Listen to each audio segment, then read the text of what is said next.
Good afternoon. Let us bring you up to speed with the latest in the world of news from all the 47 counties and even beyond. But first, let us have the highlights. A section of the clergy in Western Kenya has lauded the move by the African Union Commission to scrap off the gender rule in the upcoming polls. Tunataka amani. Na jinsi rais wetu wamepatana pamoja na mpinzani mwenzake ambapo wameanza kuongea, tunaona amani imeanza kurejea. Baringo leaders have called on the national government to deal with bandits in the region. So kuambia serikali tukase nati, nataka nishukuru Kindiki ameng'ang'ana ametuletea chishu hapa, lakini hapa shule hii inahitaji pia tuongeze kambi ingine ya chishu. Elgeyo Marakwet residents have been urged to embrace pyrethrum farming to curb poverty. Hiyo area yote ya juu tumeamua kwamba kila familia iweke pyrethrum. Welcome to the broadcast. My name is Moige William. Let us keep you informed. Starting off, President William Ruto, accompanied by Kenya Kwanza leaders, are attending a Thanksgiving ceremony for the Principal Secretary for Tourism, John Oltua, in Narok County. Let's cross over and listen in. And finally, Your Excellency, asante sana kwa Amboseli. Unajua, you are the only president who has given us many kwa mashamba in history. Ni wewe tu umetuangalia na macho yote, Mheshimiwa Rais. Na kwa hayo mengi na machache, Mheshimiwa Rais, tunasema karibu Narok na karibu nyumbani. Asanteni sana, Mungu akubariki. Asante Mheshimiwa Ngeno, kwa ufupi tafadhali.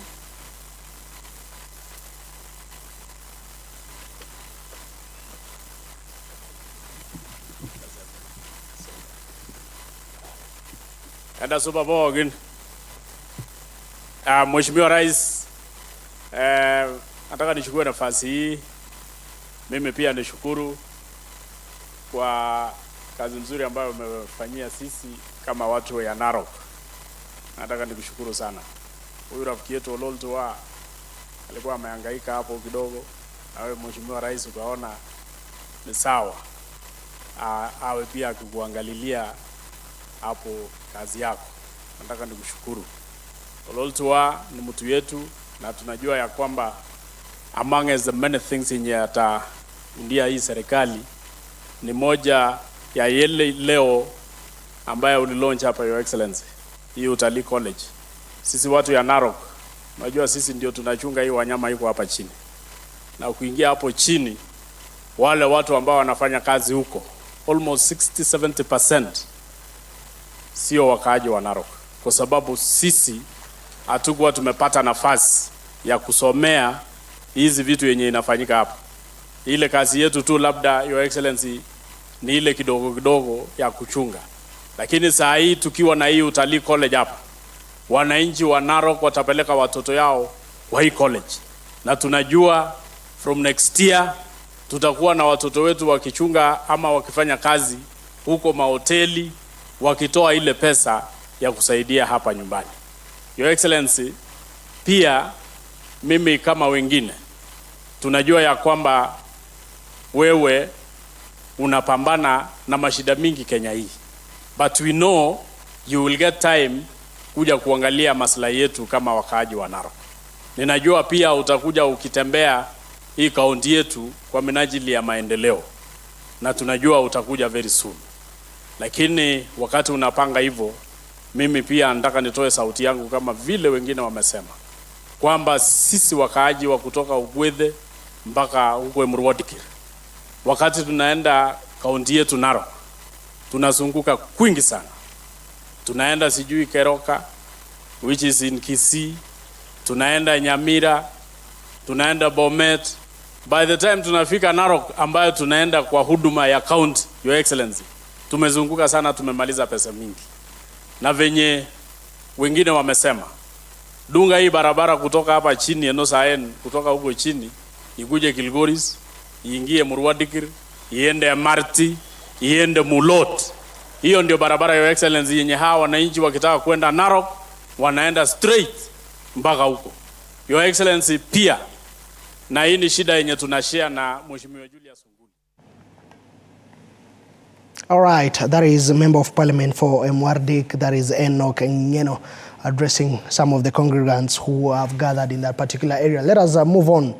As the debate about the National Government Constituency Development Fund, NGCDF, and the delay of its distribution to constituencies continues, Rangwe Member of Parliament Lilian Gogo has taken a strong stance against its abolition, speaking at the inauguration of newly built 5 classrooms worth 7 million in Bondo Primary School in Rangwe Sub-County. The Member of Parliament vehemently opposed those advocating for the abolition of NGCDF, citing its direct benefits to needy students. According to the Member of Parliament, facilitation of bursaries for the needy students should be distributed across the constituency without discrimination. For those of us out there who have been saying that NGCDF should be scrapped, please come to Bondo Primary School. Come and see for yourself what this National Government Constituency Development Fund is doing in the rural areas. What it is doing, it is encouraging girls and boys to work hard, because I've talked to one of the learners and they are saying that the target now for the school will be above 400. The highest scorer last year was 380? 381, but they are now targeting 400. So if we can get good infrastructure in our schools through NGCDF, and also once these students pass through here, they are going to go to high school where we still need bursary for them. Those of us who have been saying a bursary should be consolidated, that bursary should not exist in NGCDF, MP has nothing to do with NGCDF. Elsewhere, bandits in Baringo County have continued to be a menace to the residents. On Saturday, bandits shot at the convoy of Baringo North Member of Parliament Joseph Makilap, Baringo County Woman Representative Florence Jematia, and Red Cross officials along the Yatia-Chemoe Road. The leaders who were distributing foods to victims of insecurity in Yatia, Chemoe, and Chepkesin areas of Saimo, Soi, and Bartabua wards called on the government to act fast and solve insecurity challenges in the North Rift. The MPs were forced to call for reinforcement from nearby police camps before proceeding to Chepkesin while addressing the media. After the incident, Makilap said the government needs to stop the banditry in the region, adding that more than 10,000 people have fled their homes after a series of attacks. Florence Jematia said that the locals have become helpless after government failed to assure them their security. Over 10 people have been killed since January this year.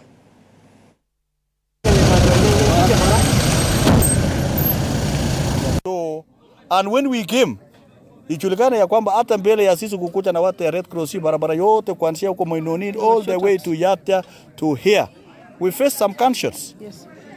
Na ni partners ambaye hata ni watu wajawahi kuona bunduki siku nyingine, hata tukaona bandits kwa njia. Na wengine tulipitia marisasi tukikuja hapa. So kuambia serikali tukase nati, nataka nishukuru Kindiki ameng'ang'ana ametuletea issue hapa, lakini hapa shule hii inahitaji pia tuongeze kambi ingine ya issue, waendelee ufanye hiyo operation vizuri sana. It is so hard to be in a government that you want to defend while your people are actually suffering in the same government. Sometimes we become so helpless, which also put our people or the residents of these areas which are actually affected by the insecurity to be at a very crossroad, and they are not able to move because you are in a government that you think they were going to help you, or you are going to have this problem solved, but it is actually becoming a bigger problem for these people to survive in their own government. Your Excellency the President, I want you to take time. It is not easy, yes, but I want you to take time and understand that the bandits are gaining more resolve and strength every day. Away from that, a section of the clergy in Western Kenya has lauded the recent move by African Union Commission to scrap off the gender aspect in the upcoming polls for the union's top seat, a move that has cleared the way for former Premier Raila Odinga's bid to become the next chairperson of the African Union Commission. Speaking in Mbale town in Vihiga County during the commemoration of 15 years since the establishment of the Mission to Divine Fellowship Church, the Archbishop of the MDF Church, Peter Mukulima, says Father applauded the peaceful atmosphere witnessed across the country since the perceived bromance between President William Ruto and Opposition Chief Raila Odinga. However, the church has strongly opposed the proposal towards offertory taxation in churches, terming the proposal as inconsiderate of the many social programs being managed by different religious groups, adding that taxing church income could lead to the collapse of social programs.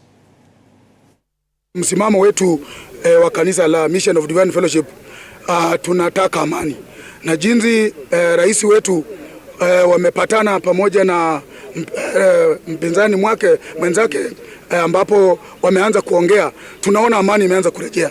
So tunaona hiyo hata ingekuwa ni kanisa kupiga tena kura kupata mzee wetu Raila apate hiyo kiti ndio tuwe na amani, tungepiga hata kura zizi wote. Kwa sababu tunataka vile rais amechukua mwelekeo na cabinet yake na wengine ya kwamba mzee apewe nafasi ya kufanya kazi katika ile kio ya juu. Ni vizuri ndio amani irejee katika nchi yetu.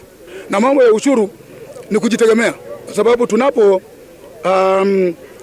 kosa kulipa ushuru, kama kuna kitu kanisa inaingiza ndani ya kama pesa, kama biashara, ni lazima ilipe ushuru. Lakini kama ni mambo ya social programs, hiyo nao tena serikali inajua how to handle the social programs. Mambo kuhusu na ushuru, sisi wamama ndio huwa tunafinyika sana, kwa sababu sisi ndio tunalea watoto.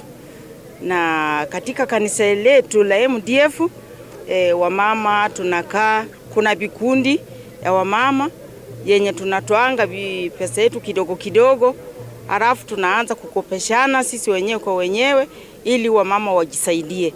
Kwa sababu tunaona ushuru yetu ya Kenya iko juu sana, lakini tunaomba rais wetu afanye mpango ya kushukisha vitu kama vyakula, itakuwa vizuri kwa kina mama. All right, a bitter exchange of words took center stage in Matumbufu village in Kandoi constituency, Bungoma County, between a section of politicians of the Ford Kenya and DAPK parties during the send-off of a friend's school Kamusinga teacher, Wadsworth Mwasame, who died in a road accident in Nakuru City. Whereby the National Assembly Speaker Moses Wetangula and the leader of the DAPK party leader, that is Eugene Wamalwa, have called on the politicians from the two parties to stop the politics of hate and insults and instead introduce politics of development which will benefit Kenyans. Kwa mkani mbona ni sali moja tu inatakana kumwona na hizi masaa zinaenda. Asante. Ndiye mnasikia ule kama anatembea ule watu wanoia hivi. Yeye mkisikia anaongea vile anaongea hivyo. Hiyo sio tabia yake. Unajua hapa Kenya kuna mapepo ambayo inatembea barabarani, ikipata umekaa inakuingia. Sasa yule anatembea ile mapepo ambayo ilitembelea mjumbe wenu huyu wa Mnyinyi na Eseli Simiu, wakajaribu kupindua pepo ya Papa wa Roma, ndiye ingia yule anatembea yule watu wazuri. Bibi nataka nimuombe Mheshimiwa Gavana wa Jimbo la Tanzania, Mheshimiwa George Natembea. Mheshimiwa, sisi kama chama cha Kenya, sisi tunasimama kwa amani na tunasimama kwa heshima. Ili uko Tanzania mtuangusha kura na tukakubali hiyo pia inaongoza kwa Tanzania. Tunaomba pia yeye vile aheshimu Mheshimiwa Weta. Mambo yakiamka asubuhi anatukana Weta. Akifika saa 6 anatukana Weta. Tunaonekana vibaya sana katika nchi hii yetu ya Kenya. Hatuwezi ikawa kila mara kazi yetu ni watu wanatukana. Unaamka tukana huyo kiongozi, unaamka unatukana, haitusaidii. Na leo nikiona bwana spika hapa, nataka niseme kile nimesema kule Chebukwabi tumekuwa na bwana Didmas Baraza, ingawa yeye anarusha matusi na kutoroka, inafaa pia ukisema maneno usikize wenzako pia. Heshima si utumwa bwana Didmas. Na leo pia nimeeleza ndugu yangu bwana Natembea ya kwamba hatungependa kuona siasa ya kupigana na siasa ya matusi. Na haya nilisema tukizika rafiki wetu George Lusweti Tongaren Nkuni. Na leo tumesema hatutaki tuone watu wa Ford Kenya wakitusi watu wa DAP Kenya, ama watu wa DAP Kenya wakitusi watu wa Ford Kenya ama wa Kenya Kwanza. I believe in the poem of Paul Simon and Art Garfunkel called The Sound of Silence. I will believe in the sound of silence. Now, to a developing story, Deputy President Rigathi Gachagua has asked drivers of school buses to be extra vigilant and cautious on the road to avert fatal accidents claiming the lives of young Kenyans. Speaking today when he condoled with the students and teachers of Kapsabet High School in Nandi County for the death of 2 colleagues in a tragic road accident on the Kabarnet-Marigat Road on Saturday, the Deputy President said it was sad to lose precious lives at a young age. Gachagua, who also delivered President William Ruto's condolences, said the government will support the national school to recover from that particular tragedy. Leadership of Kenya. On behalf of President William Ruto, an alumni of this great prestigious institution of his own kind, to bring his condolences and that of the government of the Republic of Kenya. And I too and my family, I want to come and say pole to the school fraternity for the loss of your teacher and 1 student, and again for those who have suffered injuries. Again, we take this opportunity to appeal to all our drivers and other road users to exercise care and vigilance on our roads, and more so those who drive our buses for schools. These are precious jewels for our country. Our young people are the future of this country. So when we drive them around, we must remain alert that we carry the future of this great republic. So we continue to urge for a lot of care among our motorists on our roads to drive at the right speed, to drive in the right way, so that we take care of the lives that we carry and we make sure that we don't lose more Kenyans through road carnage. Sad indeed, but let us shift gears to matters agriculture. Elgeyo-Marakwet County Governor Wesley Rotich has noted that the county government is taking big steps in paredram growing as a strategy to profit the residents, claiming that it will earn the residents millions and curb poverty in the society. Rotich says as a county they aim to sell 200,000 tons of paredram before the year 2026. Speaking at a 2 years paredram growing celebration at Muiben Kusero Ward, Marakwet West constituency, Ketengera Company Officer Maurice Mwok urged residents to involve themselves with paredram farming in order to gain profit. The county has vowed to start paredram growing across the county where paredram growing conditions are favorable. Sasa sisi kama Elgeyo-Marakwet County, wakulima wengi kwa nyanda za juu kutoka Embobut kukuja all the way Kabiego, Lelan, hii yote ya Muiben Kuserwa mpaka Kapchemutwo mpaka Metkei mpaka Kamarin mpaka Chepkorio. Hiyo area yote ya juu tumeamua kwamba kila familia iweke paredram, na tunashukuru wakulima kwa sababu tayari wamechukua. Tulikuwa na changamoto ya mbegu, lakini leo tumepata mbegu ya kutosha kupitia kwa kampuni ya Kentegra, na tunaomba wakulima wote wajisajili sasa ili tupate pesa. Kwa sasa hii mwaka tunataka tukue tunauza kilo 1,200 kila kwa hii mwaka, lakini by 2026 tunataka tukue tunauza kilo 1,000,000. Kilo 1,000,000 inamaanisha kila familia ya Elgeyo-Marakwet, familia karibu 40,000 watakuwa na pesa ya kujimudu, watakuwa na kusomesha watoto, watakuwa na jilipia bima ya afya, ili tuwe watu wa kuenda mbele kama Elgeyo-Marakwet County. Wakulima wote wenye watajisajili tunawahakikishia ya kwamba watakuwa na nafasi ya kupata mbegu kwa wakati ufao, ili waweze kuingia kwa hii mambo ya kilimo ya pareto na waweke pesa mfukoni. Kwa hivyo yangu ni kuhimiza wakulima wote ili waweze kuingia kwa hii shughuli ya wealth creation. And political leaders in Bungoma County have called on the Office of the Registrar of Political Parties to ensure that there is transparency in the party membership register and to eradicate fraud that has existed in political parties. Speaking in Bungoma Town, led by Deputy Speaker of the Bungoma County Assembly, Stephen Wamalwa, they say that some Kenyans have been finding themselves to be members of a certain party without their knowledge. The political party's registrar Anne Derito has assured them that as an office, they will treat Kenyans fairly and provide services close to them in the country.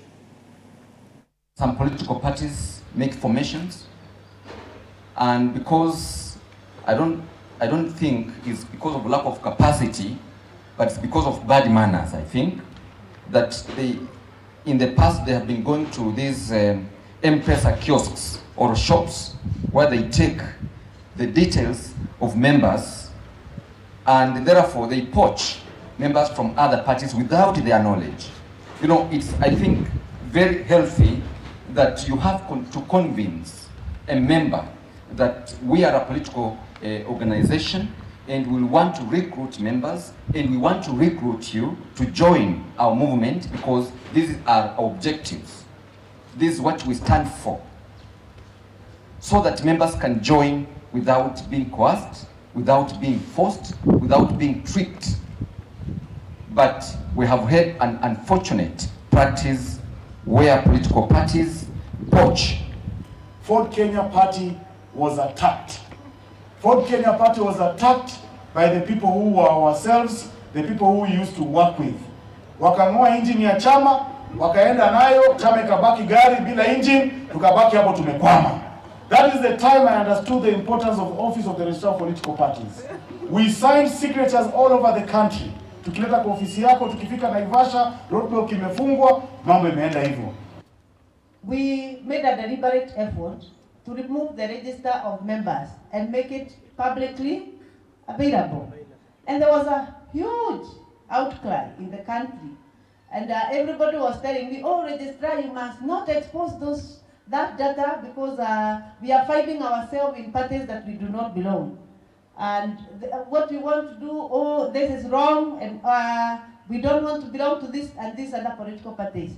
But we made a deliberate effort to make the register publicly available so that Kenyans can inspect the register.